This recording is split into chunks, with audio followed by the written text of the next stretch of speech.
Now see this image and tell me what is the diagnosis. So you can notice that this is what sacrococcygeal teratoma. And let me tell you, teratomas are most common in neonatal period. And what is the most common site? Obviously, this is the site. So this is sacrococcygeal region. So one by one we are going to discuss. This is sacrococcygeal teratoma. Clear? Teratomas, these are most frequently seen in neonatal period. Most frequently seen in neonatal period. And what's the most common site? Yes, you can see it is the sacrococcygeal region. Okay. Generally, sacrococcygeal teratoma, it is more common in males or females. So it is more common in females. You see, most teratomas which are seen in neonatal period, these teratomas are benign. But see the problem, the risk of malignancy increases with age. So there was one question which was asked in PGI Chandigarh that sacrococcygeal teratoma are thought to be derivative of primitive streak.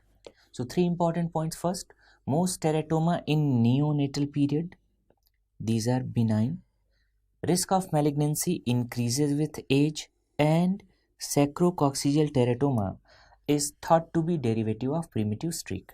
Now see this lesion. You can see that mainly there is external presacral mass with minimal intrapelvic presacral component. So here you can see the clinical manifestation. You can see that mainly there is external presacral mass with minimal intrapelvic presacral component. Minimal intrapelvic presacral component. Okay, so mainly it's external. Now see the location. It is involving sacrum and coccygeal region. So these patients are having what? Weakness, paralysis, bladder bowel dysfunction. So patients are having weakness, paralysis and bladder bowel dysfunction. Another important point, how you are going to make the diagnosis. So just by looking at the child, you are going to make the diagnosis because it is so obvious. So diagnosis is made clinically. It's clinical diagnosis. We have to perform CT and MRI. So why we have to perform CT and MRI? To assess the intra-abdominal or intrapelvic component.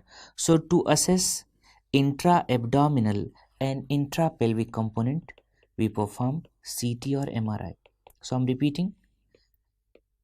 Sacrococcygeal teratoma, its clinical diagnosis. For assessment of intra-abdominal or pelvic component, we have to go forward CT or MRI. Now see the treatment. We have to go for complete surgical excision. Okay, so the tumor should be excised completely and resection of coccyx is critical. If you are going to leave coccyx, there is very high risk of local recurrence.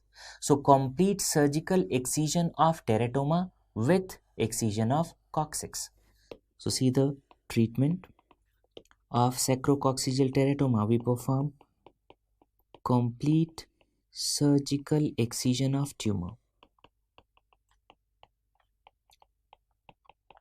Clear? An important point, resection of coccyx is critical.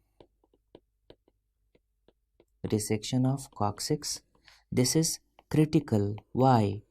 To decrease the local recurrence, to avoid the local recurrence, because the cases in which coccyx is left, there is high rate of local recurrence. In PGI Chandigarh, there was one question.